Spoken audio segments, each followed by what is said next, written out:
যারা তোমাকে দুর্বল ভেবে তোমাকে কষ্ট দিয়েছে, তোমার থেকে দূরে চলে গিয়েছে, মহান সৃষ্টিকর্তা তোমাকে আরো শক্তিশালী করে তাদের সামনে হাজির করবেন। ব্যাস, তুমি এটা বলো না তোমাকে দেখে নিব, তুমি আমাকে কষ্ট দিয়েছো, আমিও তোমাকে কষ্ট দিব।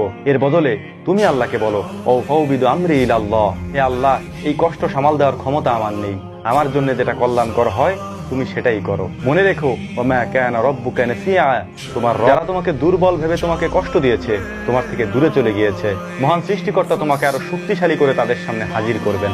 ব্যাস, তুমি এটা বলো না তোমাকে দেখে নিব, তুমি আমাকে কষ্ট দিয়েছো, আমিও তোমাকে কষ্ট দিব। এর বদলে তুমি আল্লাহকে বলো, ও ফাউবিদু আমরি ইলাল্লাহ, হে আল্লাহ, এই কষ্ট সামাল দেওয়ার ক্ষমতা আমার নেই, আমার জন্য যেটা কল্যাণকর হয় তুমি সেটাই করো। মনে রেখো, ওমা কানা রাব্বুকা নাসিয়া, তোমার রব ভুলে যাওয়াদের অন্তর্ভুক্ত নয়। ছোট্ট একটা ভুল করলেই মানুষ কথা বলা বন্ধ করে দেয়, যোগাযোগ করা বন্ধ করে দেয়। আর ওইদিকে কত মহান আমার সৃষ্টিকর্তা, এত গুনাহ করছি, তবুও তিনি আমার রিজিক বন্ধ করে দেননি, আমার চলার শক্তি বন্ধ করে দেননি, আমার চোখের জ্যোতি বন্ধ করে দেননি, আমার কানের শ্রবণ শক্তি বন্ধ করে দেননি।